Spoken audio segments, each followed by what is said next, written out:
Au bonheur des dames, partie 10. Elle n'avançait que très lentement, serrée à perdre haleine, tenue debout par des épaules et des ventres dont elle sentait la molle chaleur, et leur désir satisfait jouissait de cette approche pénible qui fouettait davantage leur curiosité. C'était un pêle-mêle de dames vêtues de soie, de petites bourgeoises à robes pauvres, de filles en cheveux, toutes soulevées, enfiévrées de la même passion. Quelques hommes, noyés sous les corsages débordants, jetaient des regards inquiets autour d'eux. Une nourrice, au plus épais, levait très haut son poupon qui riait d'aise. Et seule, une femme maigre se fâchait, éclatant en paroles mauvaises, accusant une voisine de lui entrer dans le corps. « Je crois bien que mon jupon va y rester », répétait madame de Boves. Muette, le visage encore frais du grand air, madame Marty se haussait pour voir, avant les autres, par-dessus les têtes, s'élargir les profondeurs des magasins.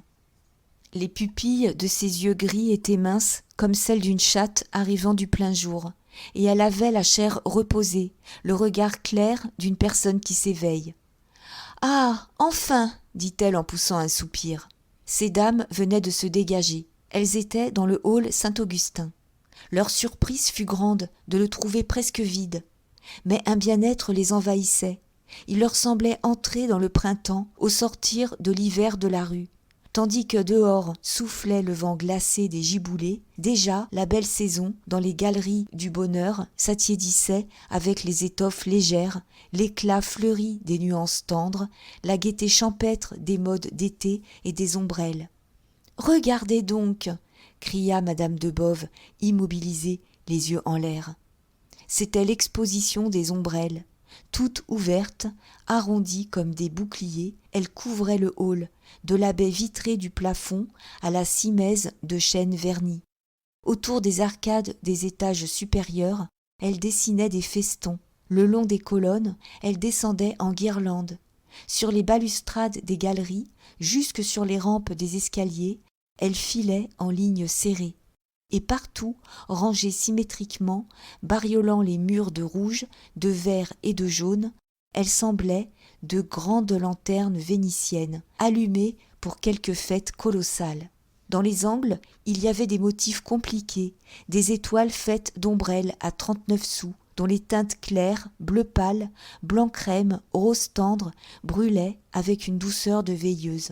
Tandis que, au-dessus, d'immenses parasols japonais où des grues couleur d'or volaient dans un ciel de pourpre, flambaient avec des reflets d'incendie. Madame Marty cherchait une phrase pour dire son ravissement, et elle ne trouva que cette exclamation. « C'est féerique !» Puis, tâchant de s'orienter, « Voyons, le lacet est à la mercerie. J'achète mon lacet et je me sauve. »« Je vous accompagne, » dit madame de Boves. « N'est-ce pas, Blanche, nous traversons les magasins, pas davantage. » Mais, dès la porte, ces dames étaient perdues. Elles tournèrent à gauche, et comme on avait déménagé la mercerie, elles tombèrent au milieu des ruches, puis au milieu des parures. Sous les galeries couvertes, il faisait très chaud, une chaleur de serre, moite et enfermée, chargée de l'odeur fade des tissus, et dans laquelle s'étouffait le piétinement de la foule. Alors, elles revinrent devant la porte où s'établissait un courant de sortie, tout un défilé interminable de femmes et d'enfants sur qui flottait un nuage de ballons rouges. 40 000 ballons étaient prêts.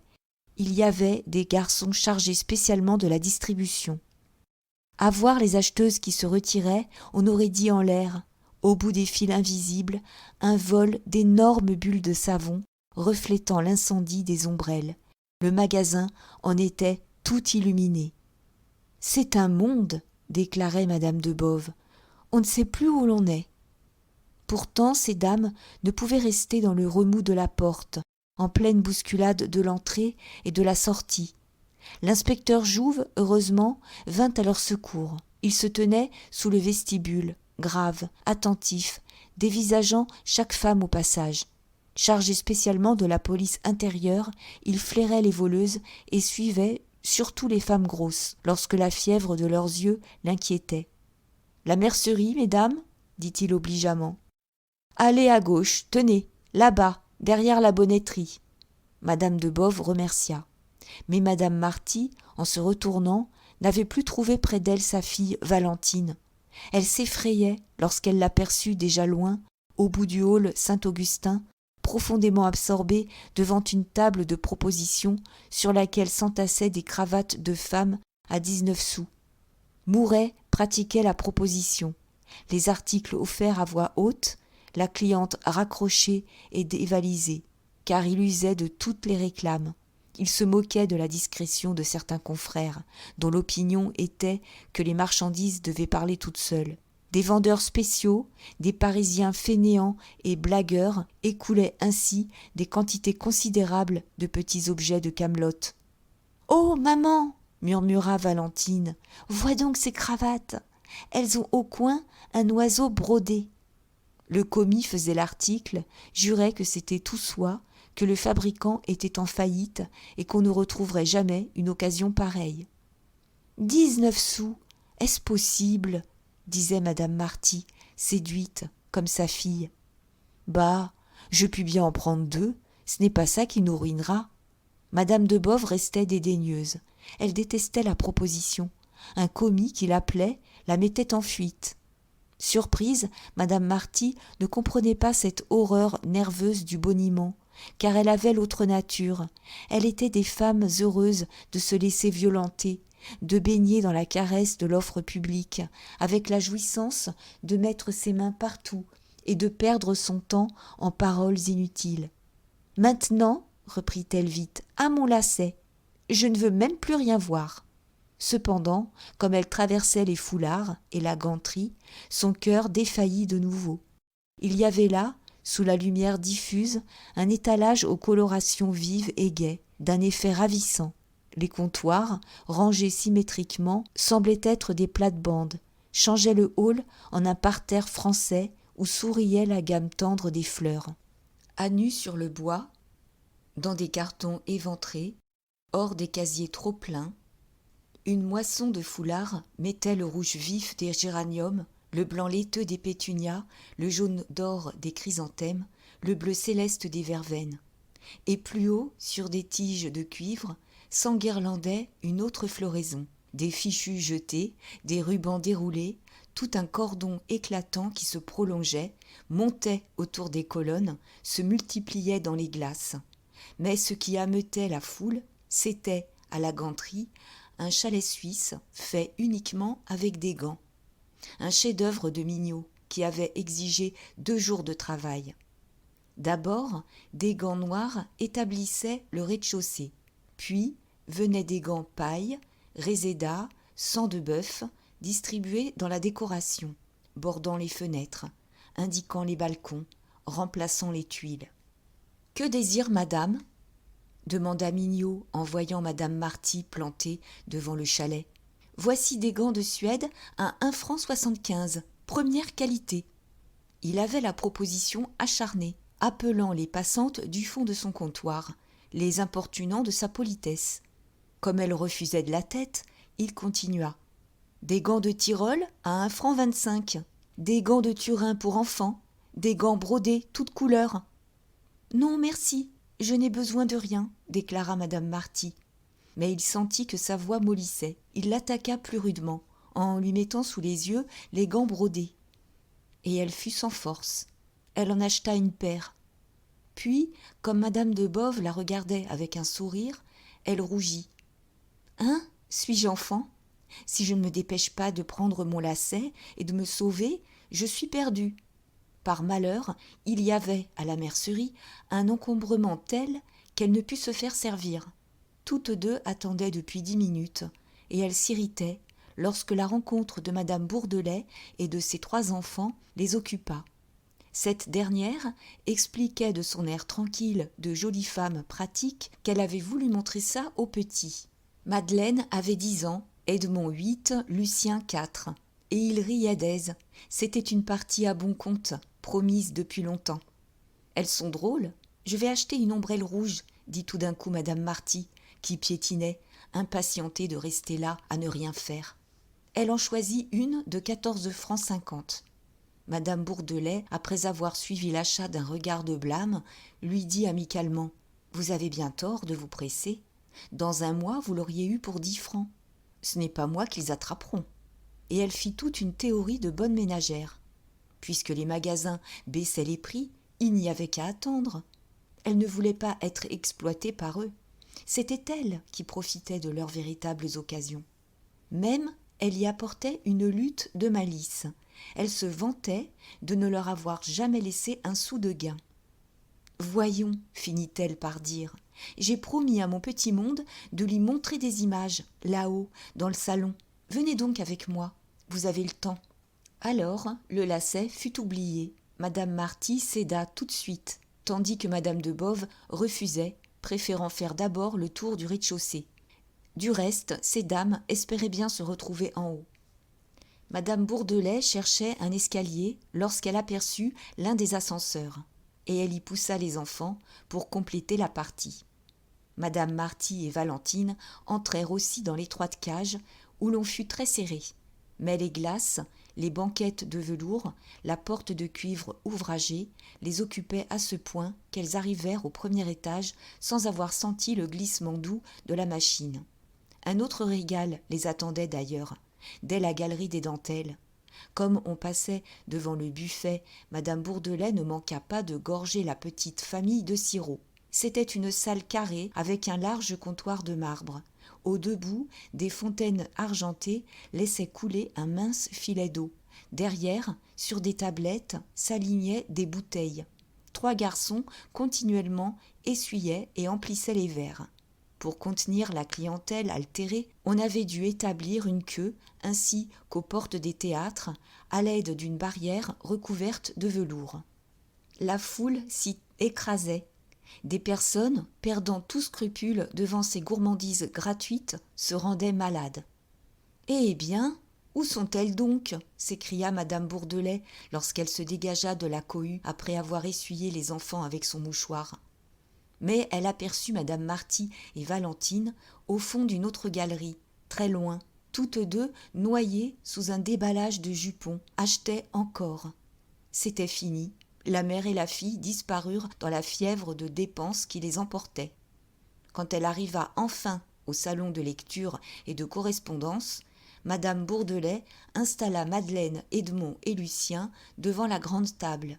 Puis, elle prit elle-même dans une bibliothèque des albums de photographie qu'elle leur apporta. La voûte de la longue salle était chargée d'or. Aux 2 extrémités des cheminées monumentales se faisaient face. De médiocres tableaux, très richement encadrés, couvraient les murs. Et entre les colonnes, devant chacune des baies cintrées qui ouvraient sur les magasins, il y avait de hautes plantes vertes dans des vases de majolique. Tout un public silencieux entourait la table, encombré de revues et de journaux, garni de papeterie et d'encriers. Des dames ôtaient leurs gants, écrivaient des lettres sur du papier aux chiffres de la maison, dont elles biffaient l'entête d'un trait de plume. Quelques hommes, renversés au fond de leurs fauteuils, lisaient des journaux. Mais beaucoup de personnes restaient là, sans rien faire. Maris attendant leurs femmes lâchées au travers des rayons, jeunes dames discrètes guettant l'arrivée d'un amant, vieux parents déposés comme au vestiaire pour être repris à la sortie. Et ce monde, assis mollement, se reposait, jetait des coups d'œil par les baies ouvertes sur les profondeurs des galeries et des halls dont la voix lointaine montait dans le petit bruit des plumes et le froissement des journaux. « Comment ? Vous voilà » dit Madame Bourdelais. « Je ne vous reconnaissais pas. » Près des enfants, une dame disparaissait entre les pages d'une revue. C'était Madame Guibal. Elle sembla contrariée de la rencontre. Mais elle se remit tout de suite, raconta qu'elle était montée s'asseoir un peu pour échapper à l'écrasement de la foule. Et comme Madame Bourdelais lui demandait si elle était venue faire des emplettes, elle répondit de son air de langueur en éteignant de ses paupières l'âpreté égoïste de son regard. « Oh non, au contraire, je suis venue rendre. Oui, des portières, dont je ne suis pas satisfaite. Seulement, il y a un tel monde que j'attends de pouvoir approcher du rayon. » Elle causa, dit que c'était bien commode, ce mécanisme dérendu. Auparavant, elle n'achetait jamais, tandis que maintenant, elle se laissait tenter parfois. À la vérité, elle rendait 4 objets sur 5. Elle commençait à être connue de tous les comptoirs. Pour les négoces étranges, flairée sous l'éternel mécontentement qui lui faisait rapporter les articles un à un après les avoir gardés plusieurs jours. Mais en parlant, elle ne quittait pas des yeux les portes du salon, et elle parut soulagée quand madame Bourdelais retourna vers ses enfants, afin de leur expliquer les photographies. Presque au même moment, M. Debove et Paul de Valagnosc entrèrent. Le comte, qui affectait de faire visiter au jeune homme les nouveaux magasins, échangea avec elle un vif regard. Puis elle se replongea dans sa lecture, comme si elle ne l'avait pas aperçu. « Tiens, Paul !» dit une voix derrière ces messieurs. C'était Mouret en train de donner son coup d'œil aux divers services. Les mains se tendirent et il demanda tout de suite « Madame Debove nous a-t-elle fait l'honneur de venir ?» « Mon Dieu, non !» répondit le comte, et à son grand regret. « Elle est souffrante. Oh, rien de dangereux. » Mais brusquement, il feignit de voir madame Guibal. Il s'échappa, s'approcha, tête nue, tandis que les 2 autres se contentaient de la saluer de loin. Elle, également, jouait la surprise. Paul avait eu un sourire. Il comprenait enfin. Il raconta tout bas à Mouret comment le comte, rencontré par lui rue Richelieu, s'était efforcé de lui échapper et avait pris le parti de l'entraîner au bonheur sous le prétexte qu'il fallait absolument voir ça.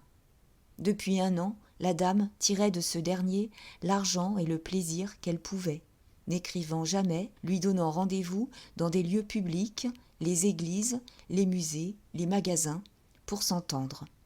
« Je crois qu'à chaque rendez-vous, il change de chambre d'hôtel, » murmurait le jeune homme. L'autre mois, il était en tournée d'inspection. Il écrivait à sa femme tous les 2 jours, de Blois, de Libourne, de Tarbes, et je suis pourtant convaincu de l'avoir vu entrer dans une pension bourgeoise des Batignolles. Mais regarde-le donc. Est-il beau devant elle, avec sa correction de fonctionnaire ? La vieille France, mon ami, la vieille France. « Et ton mariage ?» demanda Mouret. Paul, sans quitter le comte des yeux, répondit qu'on attendait toujours la mort de la tante. Puis, l'air triomphant. « Hein, tu as vu ? Il s'est baissé. Il lui a glissé une adresse. La voilà qui accepte, de sa mine la plus vertueuse. Une terrible femme, cette rousse délicate, aux allures insouciantes. Eh bien, il se passe de jolies choses chez toi. »« Oh, dit Mouret en souriant, ces dames ne sont point ici chez moi, elles sont chez elles. » Ensuite, il plaisanta. L'amour, comme les hirondelles, portait bonheur aux maisons. Sans doute, il les connaissait, les filles qui battaient les comptoirs, les dames qui, par hasard, y rencontraient un ami. Mais si elles n'achetaient pas, elles faisaient nombre, elles chauffaient les magasins. Tout en causant, il emmena son ancien condisciple. Il le planta au seuil du salon, en face de la grande galerie centrale, dont les halls successifs se déroulaient à leurs pieds. Derrière eux, le salon gardait son recueillement, ses petits bruits de plumes nerveuses et de journaux froissés. Un vieux monsieur s'était endormi sur le moniteur. Monsieur Debove examinait les tableaux avec l'intention évidente de perdre, dans la foule, son futur gendre. Et seule au milieu de ce calme, madame Bourdelais égayait ses enfants, très haut comme en pays conquis. « Tu le vois ? Elles sont chez elles, » répéta Mouret, qui montrait d'un geste large l'entassement de femmes dont craquaient les rayons. Justement, madame Desforges, après avoir failli laisser son manteau dans la foule, entrait enfin et traversait le premier hall. Puis, arrivée à la grande galerie, elle leva les yeux.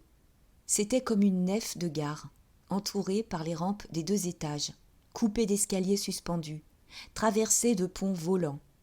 Les escaliers de fer, à double révolution, développaient des courbes hardies, multipliaient les paliers.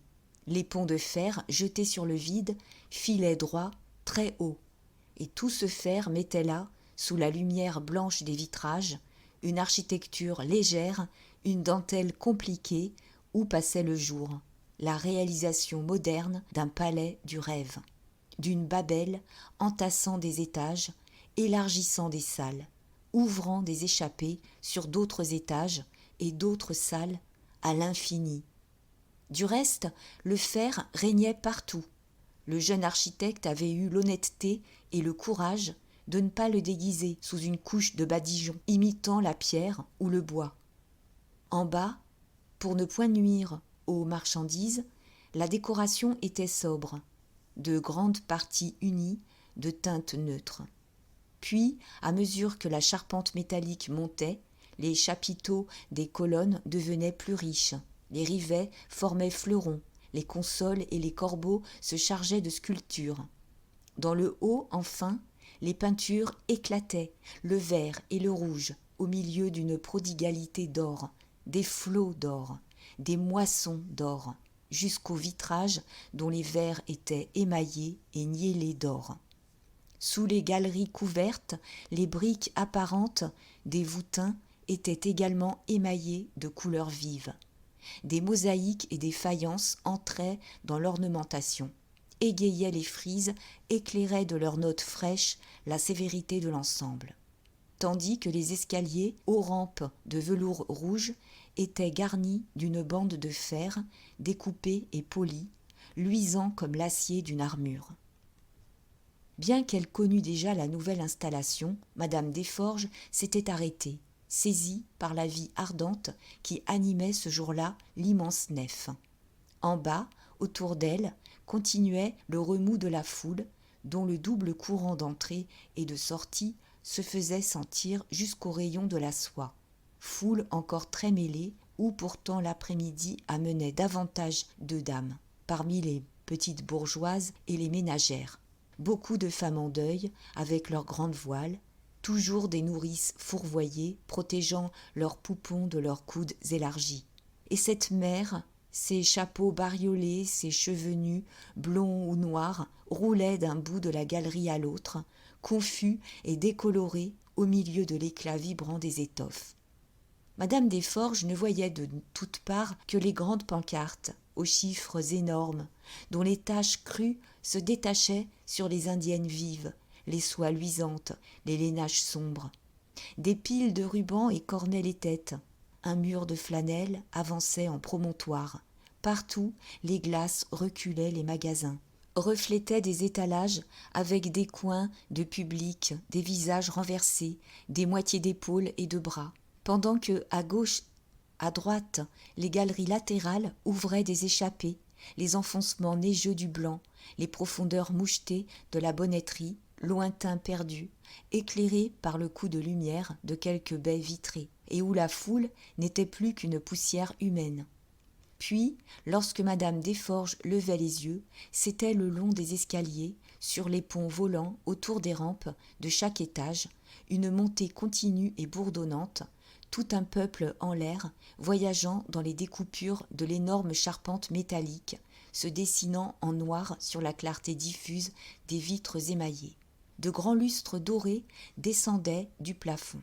Un pavoisement de tapis, de soie brodée d'étoffes lamées d'or, retombait, tendait les balustrades de bannières éclatantes. Il y avait, d'un bout à l'autre, des vols de dentelle, des palpitations de mousseline, des trophées de soierie, des apothéoses de mannequins à demi vêtus. Et au-dessus de cette confusion, tout en haut, le rayon de la literie, comme suspendu, mettait des petits lits de fer garnis de leurs matelas, drapés de leurs rideaux blancs, un dortoir de pensionnaires qui dormaient dans le piétinement de la clientèle, plus rare à mesure que les rayons s'élevaient davantage. « Madame désire-t-elle des jarretières bon marché ?» dit un vendeur à Madame Desforges, en la voyant immobile. « Tout soit. 29 sous. » Elle ne daigna pas répondre. Autour d'elle, les propositions glapissaient, s'enfiévraient encore. Pourtant, elle voulut s'orienter. La caisse d'Albert Lhomme se trouvait à sa gauche. Il la connaissait de vue. Il se permit un sourire aimable, sans hâte aucune, au milieu du flot de factures qui l'assiégeait. Pendant que, derrière lui, Joseph, se battant avec la boîte à ficelles, ne pouvait suffire à empaqueter les articles. Alors, elle se reconnut. La soie devait être devant elle. Mais il lui fallut 10 minutes pour s'y rendre. tellement la foule augmentait. En l'air, au bout de leur fil invisible, les ballons rouges s'étaient multipliés. Ils s'amassaient en nuages de pourpre, filaient doucement vers les portes, continuaient à se déverser dans Paris. Et elle devait baisser la tête sous le vol des ballons, lorsque de tout jeunes enfants les tenaient, le fil enroulé à leurs petites mains. « Comment, madame, vous vous êtes risquée ?» s'écria gaiement Boutemont dès qu'il aperçut madame Desforges.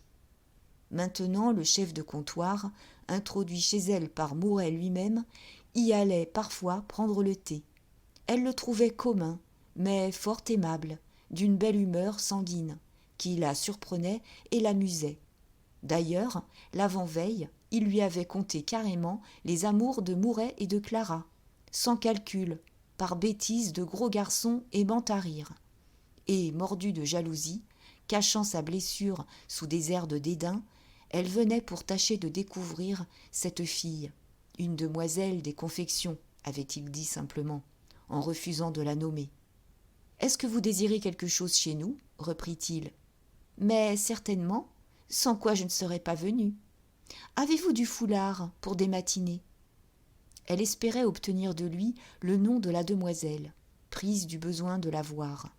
Tout de suite, il avait appelé Favier, et il se remit à causer avec elle en attendant le vendeur qui achevait de servir une cliente, justement la jolie dame, cette belle personne blonde dont tout le rayon causait parfois, sans connaître sa vie, ni même son nom.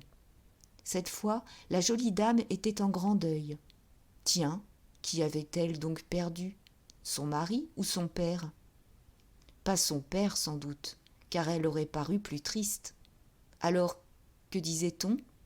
Ce n'était pas une cocotte, elle avait eu un mari véritable. À moins, cependant, qu'elle ne fût en deuil de sa mère. Pendant quelques minutes, malgré le gros du travail, le rayon échangea des hypothèses. « Dépêchez-vous, c'est insupportable !» cria Hutin à Favier, qui revenait de conduire sa cliente à une caisse. « Quand cette dame est là, vous n'en finissez plus. Elle se moque bien de vous. »« Pas tant que je me moque d'elle, » répondit le vendeur vexé. Mais Hutin menaça de le signaler à la direction, s'il ne respectait pas davantage la clientèle. Il devenait terrible, d'une sévérité hargneuse, depuis que le rayon s'était ligué pour lui faire avoir la place de Robineau. Même, il se montrait tellement insupportable, après les promesses de bonne camaraderie dont il chauffait autrefois ses collègues, que ceux-ci, désormais, soutenaient sourdement Favier contre lui. « Allons, ne répliquez pas, » reprit sévèrement Hutin. « Monsieur Boutemont vous demande du foulard, les dessins les plus clairs. » Au milieu du rayon, une exposition des soieries d'été éclairait le hall d'un éclat d'aurore, comme un lever d'astre dans les teintes les plus délicates de la lumière. Le rose pâle, le jaune tendre, le bleu limpide, toutes les charpes flottantes d'iris. C'étaient des foulards d'une finesse de nuée, des surahs plus légers que les duvets envolés des arbres, des pékins satinés à la peau souple de vierge chinoise. Et il y avait encore les pongés du Japon, les tussors et les koras des Indes, sans compter nos soies légères, les millerets, les petits damiers, les semis de fleurs, tous les dessins de la fantaisie, qui faisaient songer à des dames en falbala, se promenant par les matinées de mai sous les grands arbres d'un parc. « Je prendrai celui-ci, le Louis XIV, à bouquet de roses, » dit enfin madame Desforges. Et pendant que Favier mettrait, elle fit une dernière tentative sur Boutemont, resté près d'elle.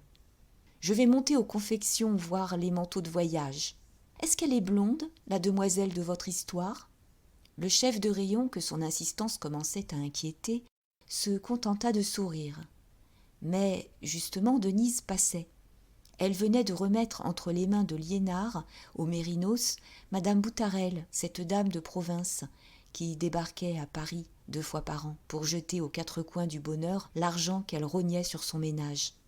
Et comme Favier prenait déjà le foulard de madame Desforges, Hutin, croyant le contrarier, l'arrêta. « C'est inutile, mademoiselle aura l'obligeance de conduire madame. » Denise, troublée, voulut bien se charger du paquet et de la note de débit.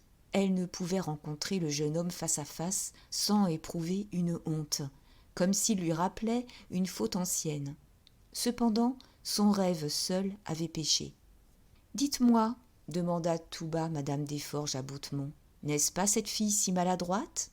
Il l'a donc reprise ?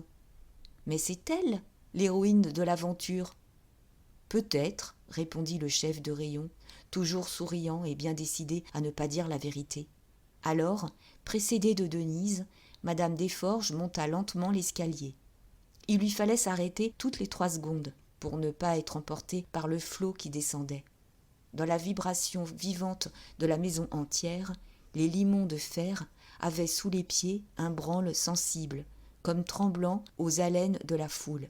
À chaque marche, un mannequin, solidement fixé, plantait un vêtement immobile, costume, paletot, robe de chambre. Et l'on eût dit une double haie de soldats pour quelque défilé triomphal, avec le petit manche de bois pareil au manche d'un poignard, enfoncé dans le molleton rouge qui saignait à la section fraîche du cou.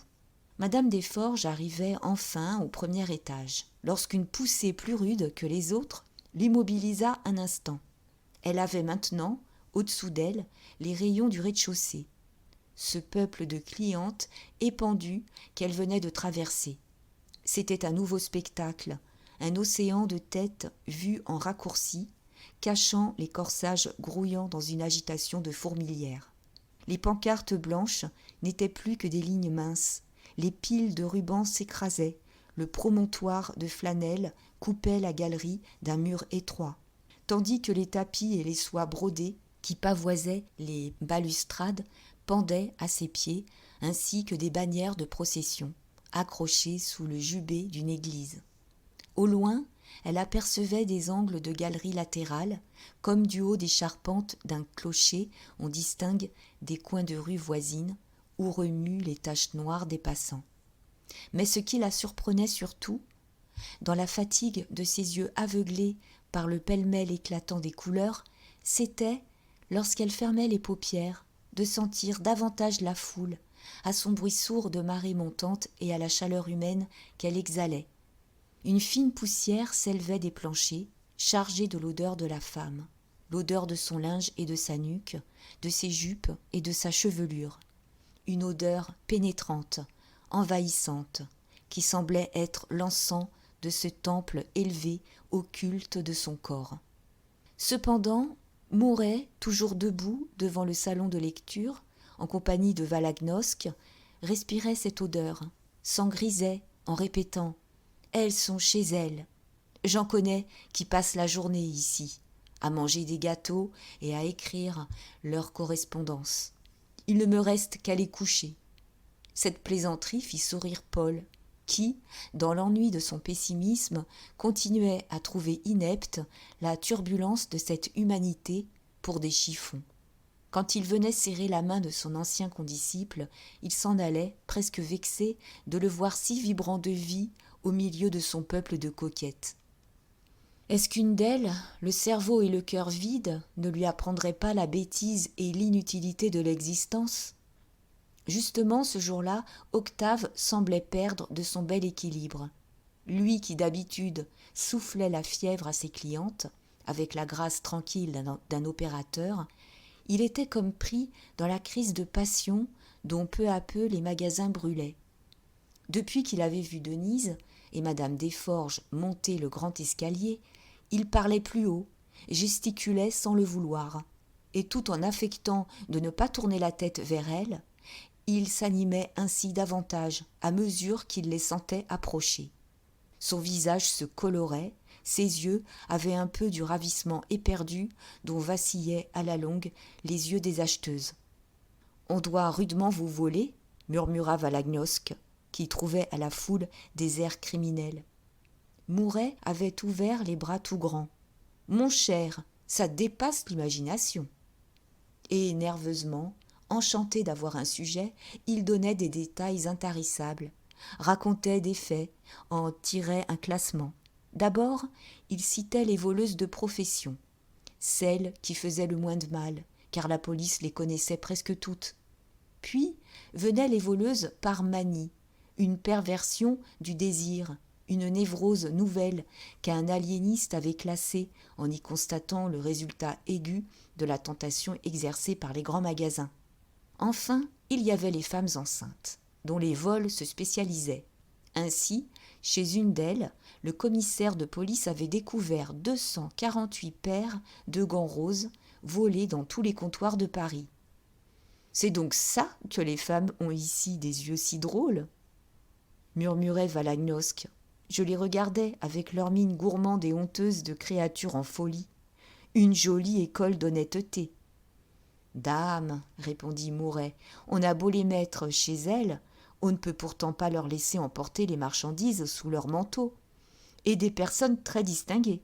Nous avons eu la semaine dernière la sœur d'un pharmacien et la femme d'un conseiller à la cour. On tâche d'arranger cela. » Il s'interrompit pour montrer l'inspecteur Jouve, qui, précisément, filait une femme enceinte, en bas, au comptoir des rubans.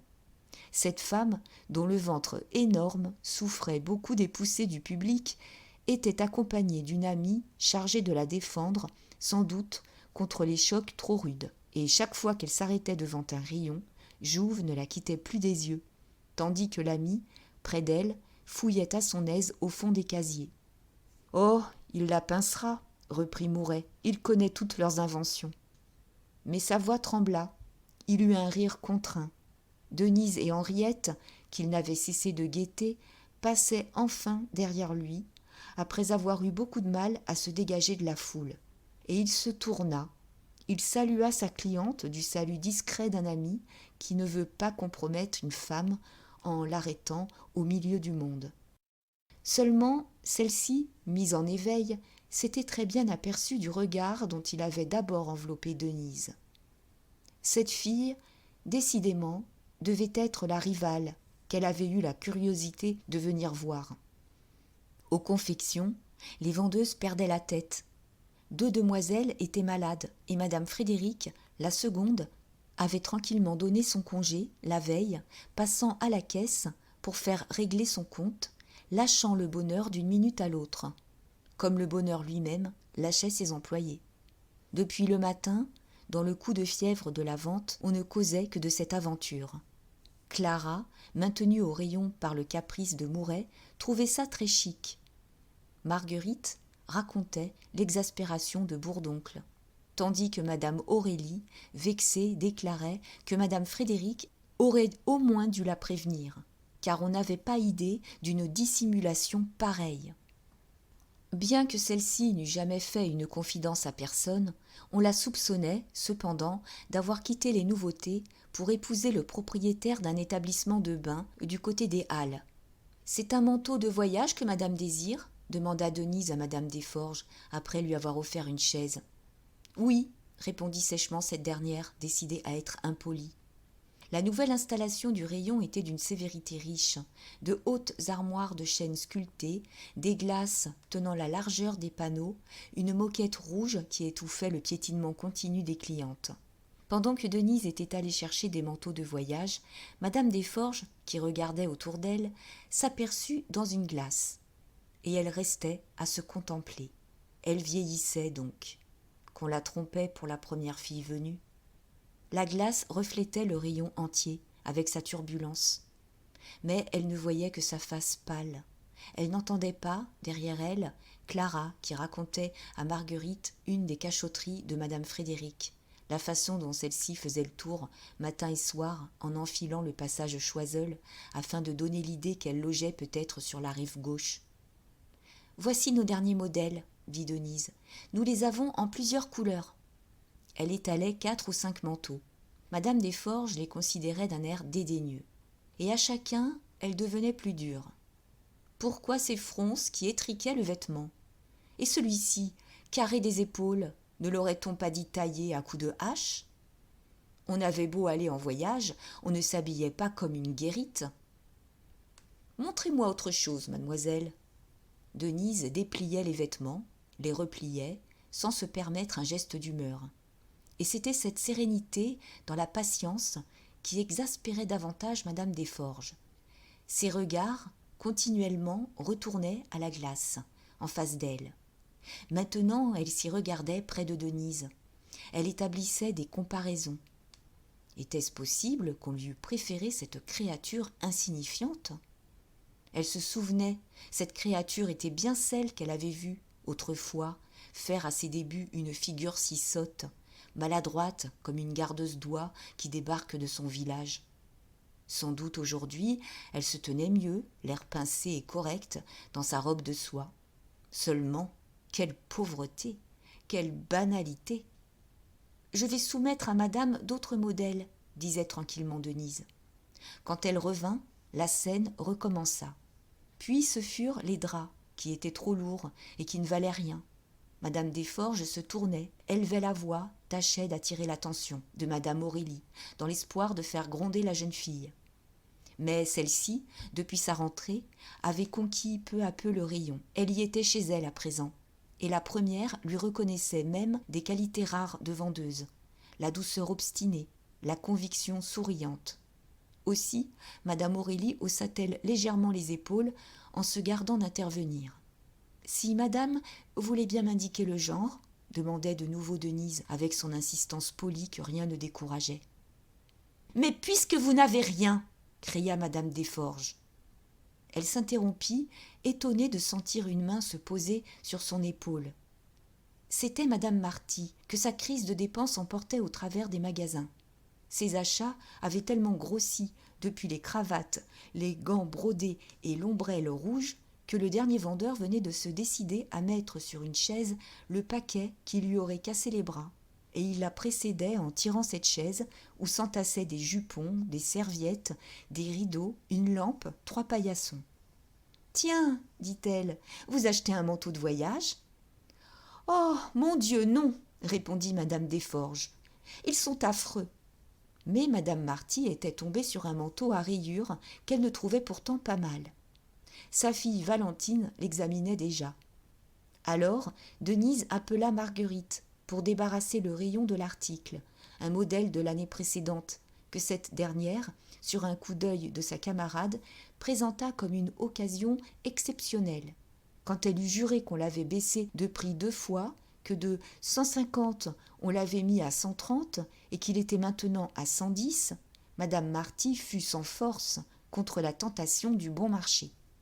Elle l'acheta. Le vendeur qui l'accompagnait laissa la chaise et tout le paquet des notes de débit jointes aux marchandises. Cependant, derrière ces dames, au milieu des bousculades de la vente, les commérages du rayon continuaient sur madame Frédéric. « Vrai, elle avait quelqu'un ?» disait une petite vendeuse, nouvelle au comptoir. « L'homme des bains, pardi !» répondait Clara. « Faut se défier de ces veuves si tranquilles. » Alors, tandis que Marguerite débitait le manteau, madame Marty tourna la tête et, désignant Clara d'un léger mouvement des paupières, elle dit très bas à madame Desforges : « Vous savez, le caprice de monsieur Mouret. » L'autre, surprise, regarda Clara, puis reporta les yeux sur Denise, en répondant : « Mais non, pas la grande, la petite. » Et comme madame Marty n'osait plus rien affirmer, madame Desforges ajouta à voix plus haute, avec un mépris de dame pour des femmes de chambre : « Peut-être la petite et la grande, toutes celles qui veulent. » Denise avait entendu. Elle leva ses grands yeux purs sur cette dame qui la blessait ainsi et qu'elle ne connaissait pas. Sans doute c'était la personne dont on lui avait parlé, cette amie que le patron voyait au dehors. Dans le regard qu'elles échangèrent, Denise eut alors une dignité si triste, une telle franchise d'innocence, qu'Henriette resta gênée. « Puisque vous n'avez rien de possible à me montrer, dit-elle brusquement, conduisez-moi aux robes et costumes. »« Tiens, cria madame Marty, j'y vais avec vous. Je voulais voir un costume pour Valentine. » Marguerite prit la chaise par le dossier et la traîna renversée sur les pieds de derrière qu'un tel charriage usait à la longue. Denise ne portait que les quelques mètres de foulard achetés par madame Desforges. C'était tout un voyage, maintenant que les robes et costumes se trouvaient au second, à l'autre bout des magasins. Et le grand voyage commença, le long des galeries encombrées. En tête marchait Marguerite, tirant la chaise comme une petite voiture s'ouvrant un chemin avec lenteur. Dès la lingerie, Madame Desforges se plaignit. Était-ce ridicule, où il fallait faire 2 lieues pour mettre la main sur le moindre article? Madame Marty se disait aussi morte de fatigue, et elle n'en jouissait pas moins profondément de cette fatigue, de cette mort lente de ses forces, au milieu de l'inépuisable déballage des marchandises. Le coup de génie de Mouret la tenait tout entière. Au passage, chaque rayon l'arrêtait. Elle fit une petite halte devant les trousseaux, tentée par des chemises que Pauline lui vendit, et Marguerite se trouva débarrassée de la chaise. Ce fut Pauline qui dut la prendre. Madame Desforges aurait pu continuer sa marche pour libérer Denise plus vite, mais elle semblait heureuse de la sentir derrière elle, immobile et patiente, tandis qu'elle s'attardait également à conseiller son amie. Aux layettes, ces dames s'extasièrent, sans rien acheter. Puis les faiblesses de madame Marty recommencèrent. Elle succomba successivement devant un corset de satin noir, des manchettes de fourrure vendues au rabais à cause de la saison, des dentelles russes dont on garnissait alors le linge de table. Tout cela s'empilait sur la chaise, les paquets montaient, faisaient craquer le bois, et les vendeurs qui se succédaient s'attelaient avec plus de peine à mesure que la charge devenait plus lourde. « Par ici, madame, » disait Denise sans une plainte, après chaque halte. « Mais c'est stupide !» criait madame Desforges. « Nous n'arriverons jamais. Pourquoi n'avoir pas mis les robes et costumes près des confections? En voilà un gâchis !» Madame Marty, dont les yeux se dilataient, grisés par ce défilé de choses riches qui dansaient devant elle, répétait à demi-voix : « Mon Dieu, que va dire mon mari ? Vous avez raison, il n'y a pas d'ordre dans ce magasin. On se perd, on fait des bêtises. » Sur le grand palier central, la chaise eut peine à passer.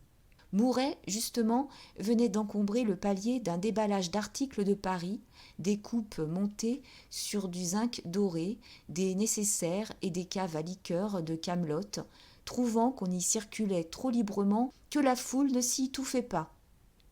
Et là, il avait autorisé un de ses vendeurs à exposer sur une petite table des curiosités de la Chine et du Japon, quelques bibelots à bas prix que les clientes s'arrachaient. C'était un succès inattendu. Déjà, il rêvait d'élargir cette vente. Madame Marty, pendant que 2 garçons montaient la chaise au second étage, acheta 6 boutons d'ivoire, des souris en soie, un porte-allumettes en émail cloisonné. Au second, la course recommença. Denise, qui depuis le matin promenait ainsi des clientes, tombait de lassitude.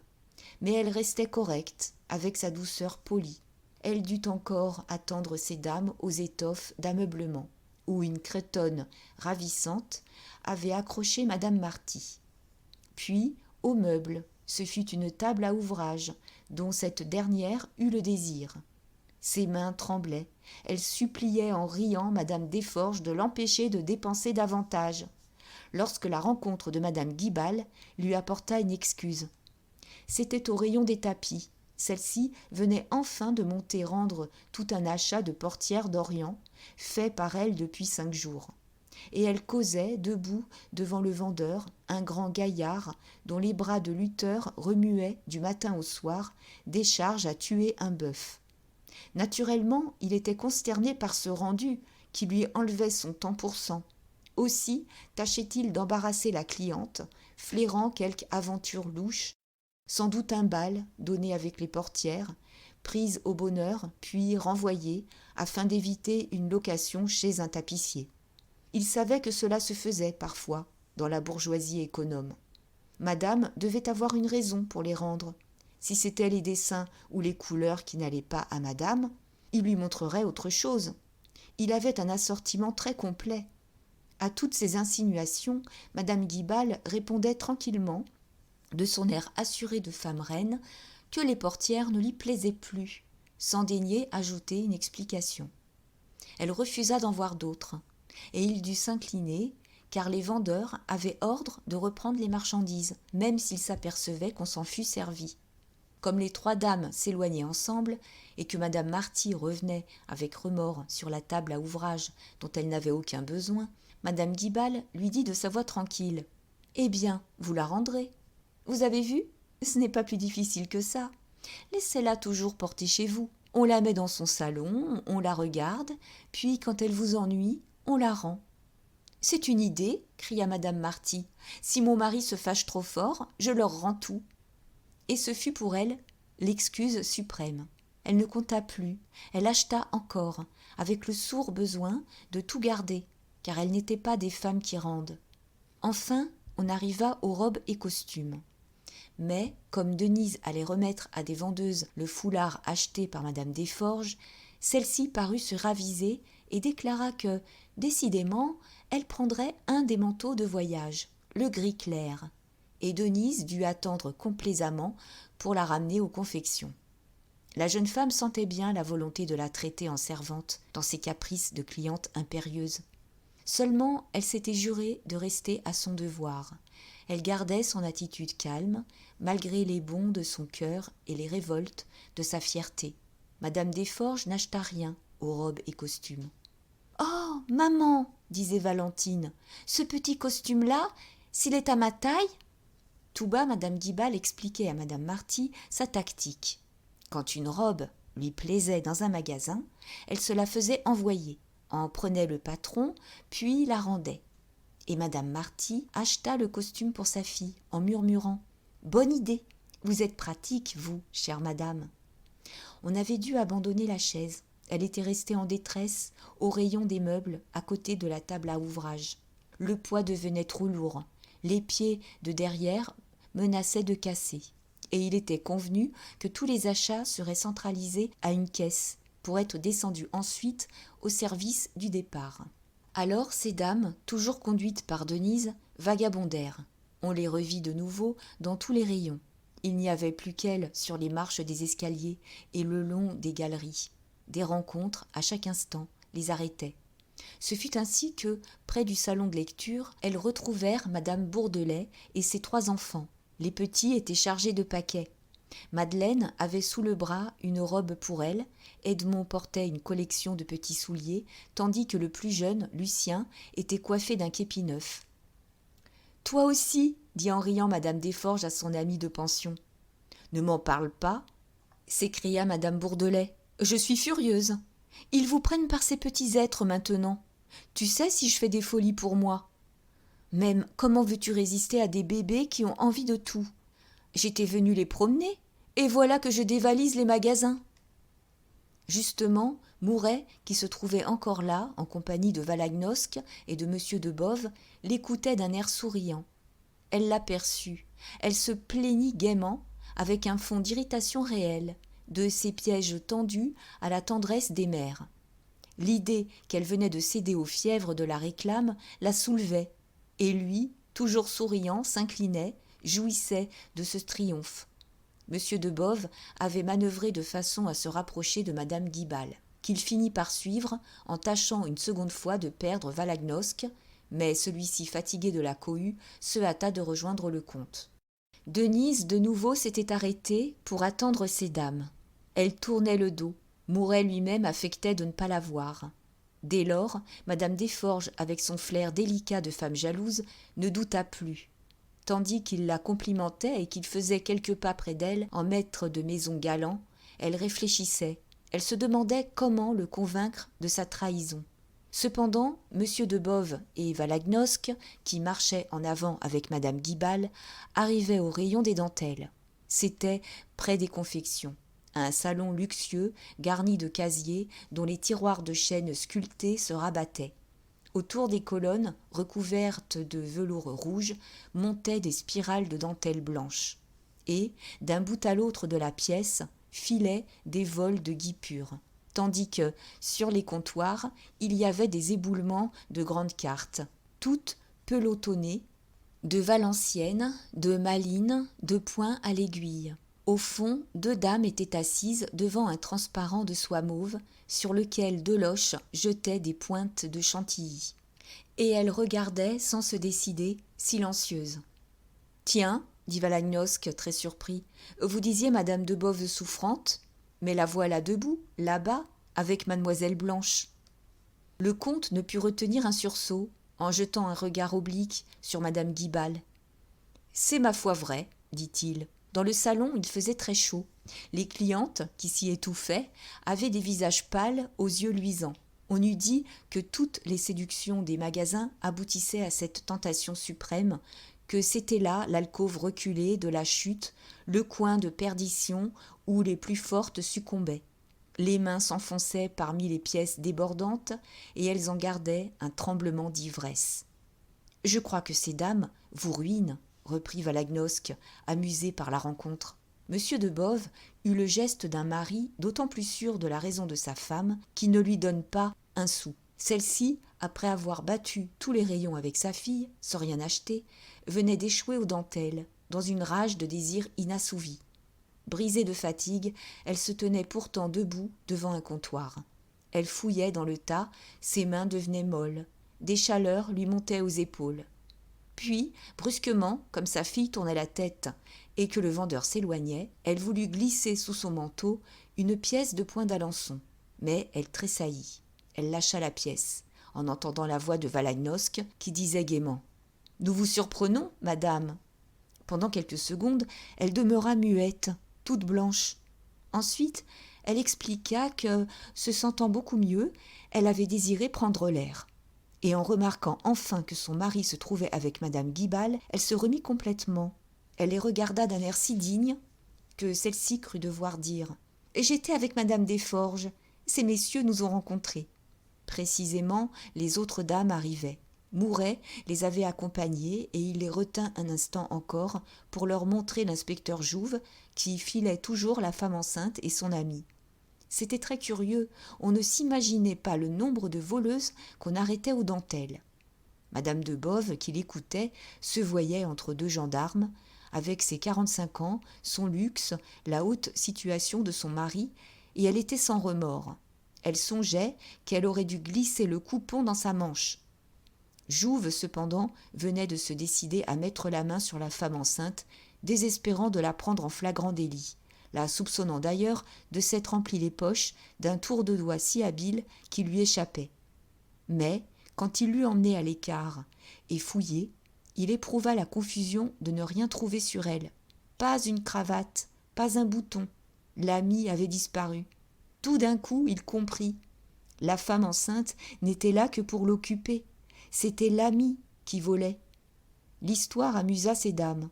Mouret, un peu vexé, se contenta de dire « Le père Jouve est refait cette fois. Il prendra sa revanche. »« Oh !» conclut Valagnosc, « je crois qu'il n'est pas de taille. Du reste, pourquoi étalez-vous tant de marchandises ? C'est bien fait si l'on vous vole. On ne doit pas tenter à ce point de pauvres femmes sans défense. » Ce fut le dernier mot qui sonna comme la note aiguë de la journée, dans la fièvre croissante des magasins. Ces dames se séparaient, traversaient une dernière fois les comptoirs encombrés.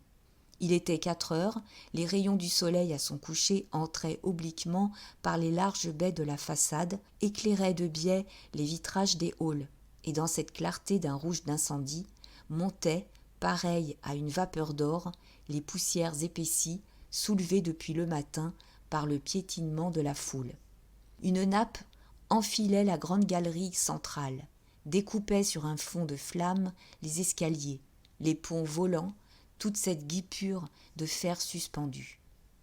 Les mosaïques et les faïences des frises miroitaient, les verts et les rouges des peintures s'allumaient au feu des ors prodigués. C'était comme une braise vive où brûlaient maintenant les étalages, les palets de gants et de cravates, les girandoles de rubans et de dentelles, les hautes piles de lainage et de calicot, les parterres diaprés que fleurissaient les soies légères et les foulards. Des glaces resplendissaient. L'exposition des ombrelles aux rondeurs de boucliers jetait des reflets de métal. Dans les lointains, au-delà de coulées d'ombre, il y avait des comptoirs perdus, éclatants, grouillant d'une cohue blonde de soleil. Et à cette heure dernière, au milieu de cet air surchauffé, les femmes régnaient. Elles avaient pris d'assaut les magasins. Elles y campaient, comme en pays conquis, ainsi qu'une horde envahissante, installée dans la débâcle des marchandises. Les vendeurs, assourdis, brisés, n'étaient plus que leurs choses, dont elles disposaient avec une tyrannie de souveraines. De grosses dames bousculaient le monde. Les plus minces tenaient de la place, devenaient arrogantes. Toutes, la tête haute, les gestes brusques, étaient chez elles, sans politesse les unes pour les autres, usant de la maison tant qu'elles pouvaient, jusqu'à en emporter la poussière des murs. Madame Bourdelais, désireuse de rattraper ses dépenses, avait de nouveau conduit ses 3 enfants au buffet. Maintenant, la clientèle s'y ruait dans une rage d'appétit. Les mères elles-mêmes s'y gorgeaient de Malaga. On avait bu depuis l'ouverture 80 litres de sirop et 70 bouteilles de vin. Après avoir acheté son manteau de voyage, Madame Desforges s'était fait offrir des images à la caisse. Et elle partait en songeant au moyen de tenir Denise chez elle, où elle l'humilierait en présence de Mouret lui-même pour voir leurs figures et tirer d'eux une certitude. Enfin, pendant que M. de Boves réussissait à se perdre dans la foule et à disparaître avec Madame Guibal, Madame de Boves, suivie de Blanche et de Valagnosc, avait eu le caprice de demander un ballon rouge, bien qu'elle n'eût rien acheté. C'était toujours cela, elle ne s'en irait pas les mains vides, elle se ferait une amie de la petite fille de son concierge. Au comptoir de distribution, on entamait le 40e mille. 40 000 ballons rouges qui avaient pris leur vol dans l'air chaud des magasins, toute une nuée de ballons rouges qui flottaient à cette heure d'un bout à l'autre de Paris, portant au ciel le nom du bonheur des dames.